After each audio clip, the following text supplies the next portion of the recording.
Hello, dear friends. Today is March 27, 2024 in the year of the Lord. I wanted to come here today because I want to discuss the mystery of the stars. Okay, what does the star mean? Because this is going to be a connection for us to understand Satan's realms. Okay, because I am sure there are a lot of people heard about this prayer, the second heaven and the third heaven. And a lot of people say, I don't know, maybe you're hearing this prayer, the message is coming to you from the second heaven versus the third heaven, and they relate the third heaven to God's, higher up, to Almighty Father's realm. But I want to give you guys an example, and we're going to discuss this based on the example. And that's, and I pray to God, I pray for it to resonate a bit better with you guys with this particular example. Now, let's talk about the mystery of the star. Every other mystery that I've discussed before, I've actually gave you all the information, the passages from the Bible in order for me to establish the meaning of it. And so I will do the same. Before, we have learned about the mystery of the wind, the mystery of the waves, the mystery of the day. What does it mean?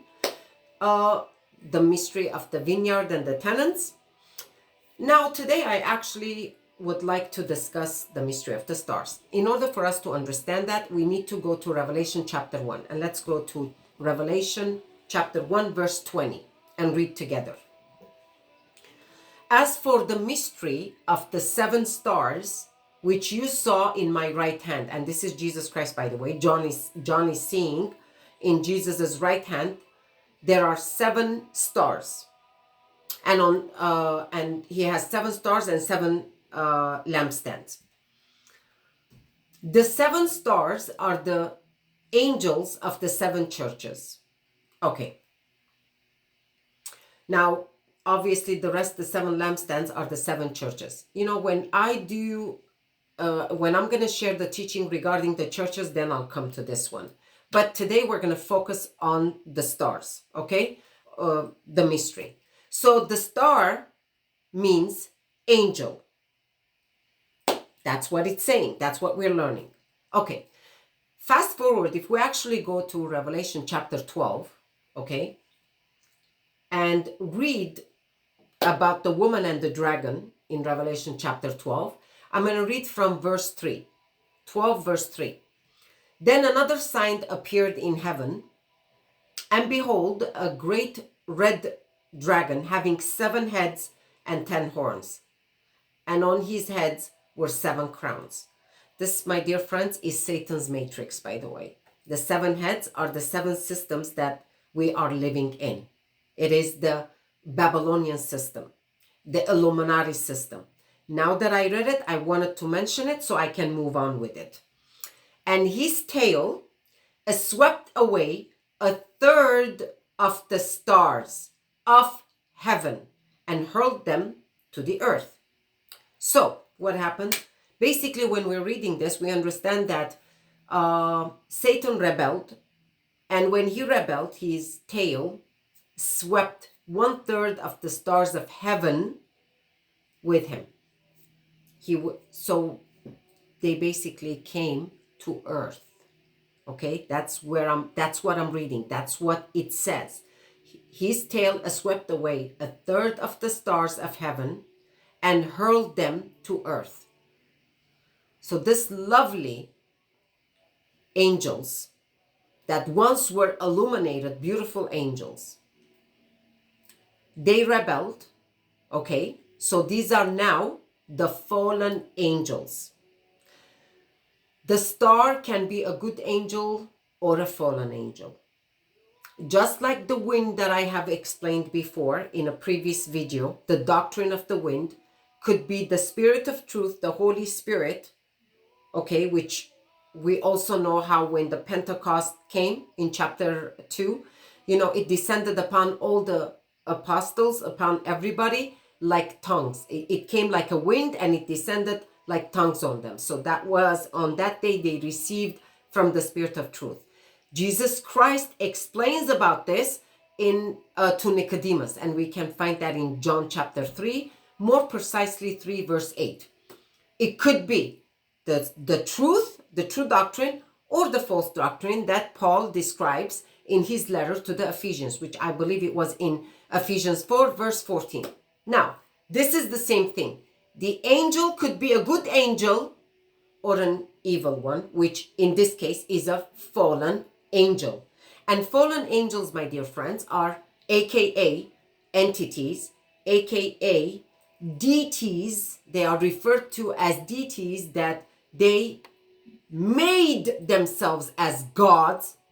They were hurled to earth. They came here on earth, okay? And they made themselves as gods. And that's what we read about these in the Old Testament, that these people actually made temples for them and worship them, like Ashtaroth, whatever, Moloch, Baal, and different kinds of gods. Now, there is nothing new under the sun. I want to elaborate a little bit more about this. These fallen angels, when, Satan swept with his tail and they came here on earth, over the course of the time, like I would say, a year, like a decade after decade after decade, they actually are the same fallen angels. They're the same deities. They just introduced themselves under different names. And that's what Paul had to run into when he was preaching. There's this Zeus, Artemis, different gods. I'm just giving an example. But these are the same entities, my dear friends. Kind of like the Lord wants me to give this example, and I'm going to give it right now. Imagine Jane Doe, okay, is married. Jane Doe has a son named Jimmy. So they call her Mrs. Doe. When they call her Mrs. Doe, it's her. They're talking about the same person. So anybody in the neighborhood talks about Mrs. Doe, they know it's her. Or they call her Jane, so they know it's her. Or they call her Jimmy's mother, it's her. Kind of like this. No matter what names, how they refer or call, they're still referring to the same person. And so are these fallen entities. Over the course of the time, their names have changed, but they are the same. That's why I always said, refer to from the Bible, there is nothing new under the sun. And so are the demons and the fallen angels. They're the same fallen angels, but different players comes along. That's it. That's all there is to it. Now that we established that they actually came here on earth, we understand then they created the matrix, the Babylonian system, which we know, the dragon had 7 heads and 10 horns. So they created this system that we are living in. The 7 hills, the 7 heads, that they put us into that system that has been controlling our lives, okay? Which I've mentioned about this, from the government to the banking to the pharmaceutical to the education to the religious to the entertainment to the family, like media, entertainment, all this, the system that they put us in. What I actually want to do is explain with another example. One day I was reading the Bible, Matthew 4.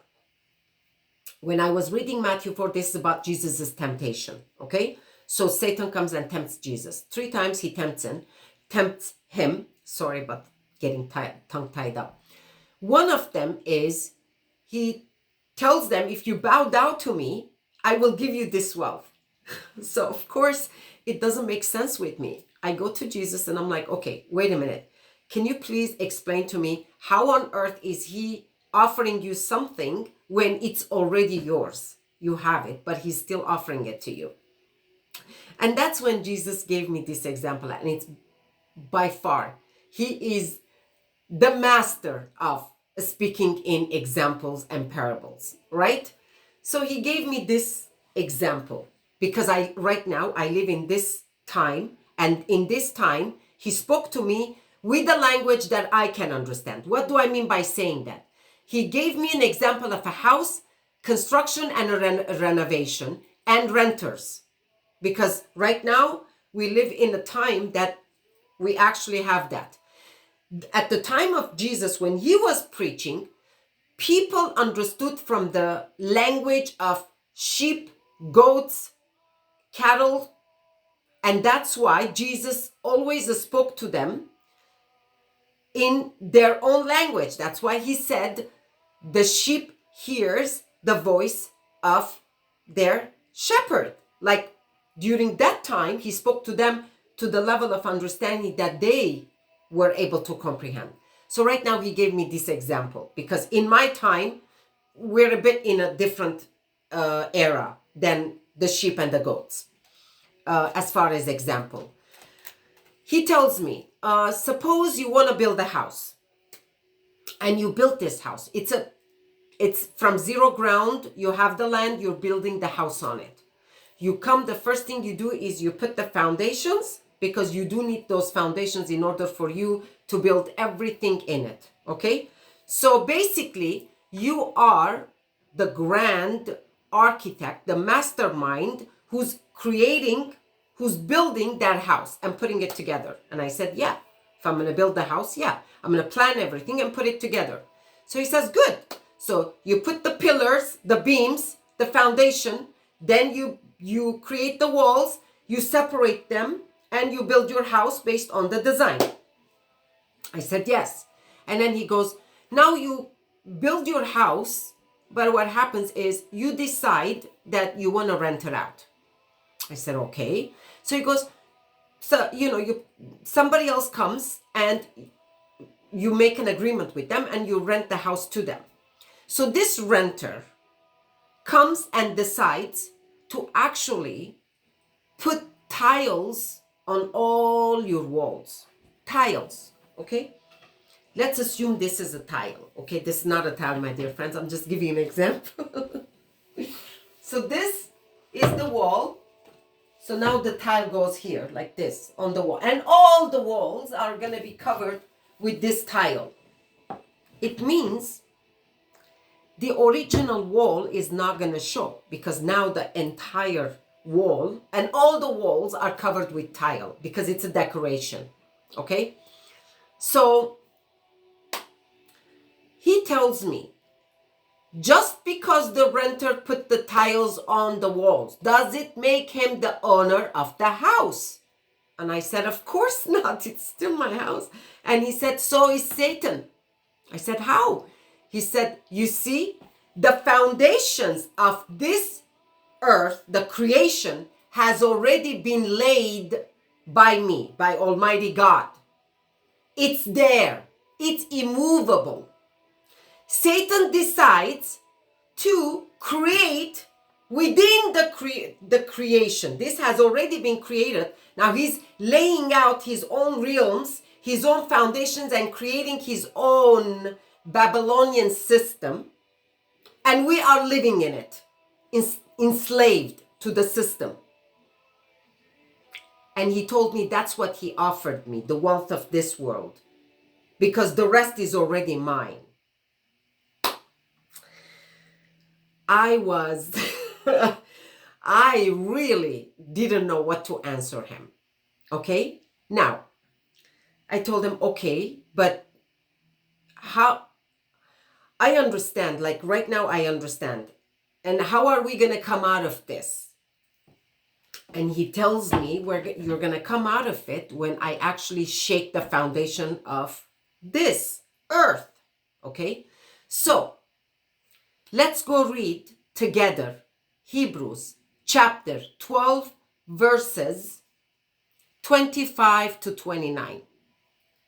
Please, let's read it together and see what Paul is saying. The unshaken kingdom. See to it that you do not refuse him who is speaking.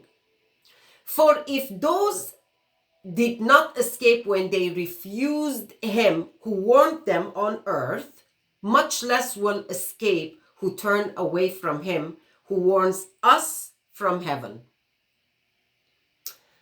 Verse 26, and his voice shook the earth then, this is God, but now he has promised, saying, yet once more I will shake not only the earth, but also heaven. Of course, heaven. Of course, he will shake heaven. We're going to go into the Old Testament and see why he's going to also shake heaven.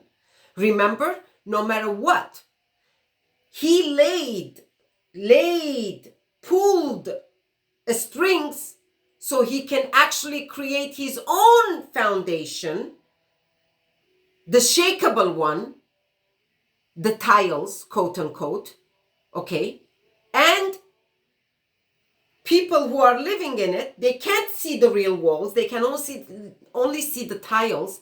So now they're living in the matrix. Okay?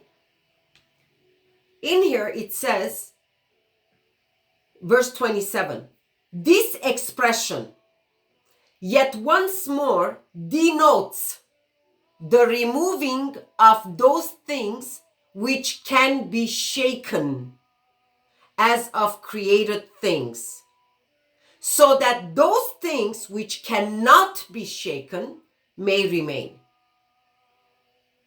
Did you guys understand what I just read? Okay. Now let me come back to the example so that verse 27 will settle even more in our minds. The owner of the house, my Lord tells me, decides to renovate the house. I was like, okay. He said, what does renovation means? Everything else comes down, so the new is placed. So I said, okay. He said, so you renovate the house, those tiles are going to come off. I said, yes. So that's what we read, my dear friends, because the tiles are nothing but a creation. It's been put on. It was placed on the real wall. If the real wall was not there, this tile cannot stand in the air like that. And if the foundation, the 4 beams were not there for the house, the walls would not be able to be created. Nobody can put a wall when there is no beams, foundation. So Satan could not have created his own Babylonian system if there was not an actual, real, immovable, creative foundations in there. And that's what God is saying. That's what's going to be shaken, not God's real foundations. What is creation is going to be shaken. Okay, that's why we read here, removing of those things which can be shaken. Yeah, the tiles can be shaken, my dear friends, because they were just an addition on the wall. As of created things, yes, because just because somebody designs and puts tiles, it doesn't make them the owner of the house. So that those things which cannot be shaken may remain. Let's go together, my sweet friends, and read Isaiah 24, verses 20 to 23. The earth trembles like a heavy drinker and sways like a hot, for its wrongdoing is heavy upon it, and it will fall never to rise again. So it will happen on that day, that the Lord will punish the rebellious angels of heaven on high. There are rebellious angels. They may not be as high as we think. Just because people say heaven, it doesn't necessarily mean that's it, heaven, God's place. No, my dear friends. Heaven has levels. And I can give you an example for that too, right now, as soon as I finish reading this. And the angels of heaven on high and the kings of the earth on earth. They will be gathered together like prisoners in the dungeon and will be confined in prison. And after many days, they will be punished. And the moon will be ashamed and the sun will be put to shame. What am I trying to say by this? I'm trying to say by this, anything that is a creation, my dear friends, will be shaken. So yeah, if we do see stars fall, the moon turn into blood, the sun doesn't give its light, it's because those realms that Satan created, it's actually being shaken to come off because it doesn't belong to the real creation that cannot be shaken. I just mentioned something like I'm gonna come back and actually explain, and I'm thinking, what was it? Okay, now we are actually living in this system, okay, and we are getting ready to come off of it. We're gonna come out of it. So yes, there will be shaking, but not precisely, as people are fearing. And, this is another example I'm going to give, and also the example of, the heaven, let's say, the dimensions, the levels, okay? Let's talk about the dimensions first, the levels. Let's say this is a stereo that I have, and I can listen on this stereo. I can tune in, okay, to jazz music, soul music, pop music, rock music, R&B, different channels. Different channels gives different types of music. But having this stereo only, this one stereo, I can only tune in to one. I can't tune into, like if I choose to listen to jazz, now, if I'm listening to jazz, does the other channels that are there, the R&B and the soul and the rock and the pop, is it ceasing to exist? No. Can I actually listen to all these channels at once? No. I have to choose one. And so are the levels, the dimensions up on high, okay?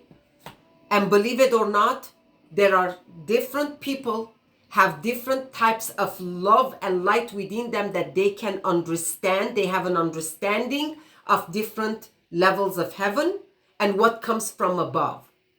Now, the bottom part is the second heaven. This is the heaven that we see, okay, what we see visually. And there is the second one. And that's where Satan operates with his fallen entities. It's right there. It's right on earth. But they make it sound like they are above. They're not. Because the Bible tells us that 1/3 of the stars were hurled on earth. It means they are here. Now, another thing the Lord told me. You know how when they crucified the Lord, the veil in the temple was torn? Okay. When God shakes the earth and the heaven with all these bodies in it, okay, because he's going to remove the things that were created, the system, the Babylonian system, okay, then the veil will be torn. It means we will be able to see things as is. Now that the tile comes off the wall, I can actually see the wall behind it. And I can actually see the corners, which holds the beams and the foundation. So my dear friends, it will be shaken. Things will be shaken in order for us to be able to see, and the veil will be torn for us to have access to everything one-on-one. Not just 30% of the people, not just 40% of the people or 10% of the people, but actually as 100%, we are going to be in union with our Almighty Father. And our cue for these things to take place is actually Egypt. Another example I'm going to give. When the darkness came upon Egypt. The Egyptians did not have light in their homes, but the children of the Most High God did. That's number one. Number two, when the angel of death in plague number 10 visited Egypt, God sent, he could not touch the children of the Most High God, but he went and took out the elder children of every family in Egypt. You know why?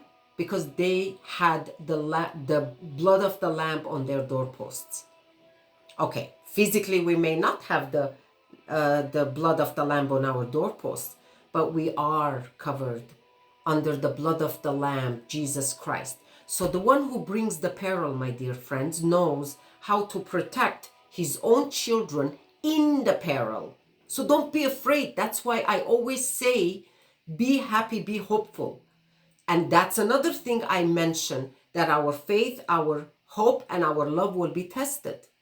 Because these are the things that it's going to happen. But how much are we strong in our faith?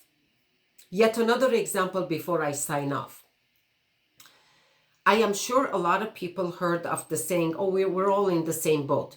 As in, we are all experiencing this economical collapse, the inflation, the financial and everything else, right? Okay, wrong. We are all in the same storm, but we're not all in the same boat. Why?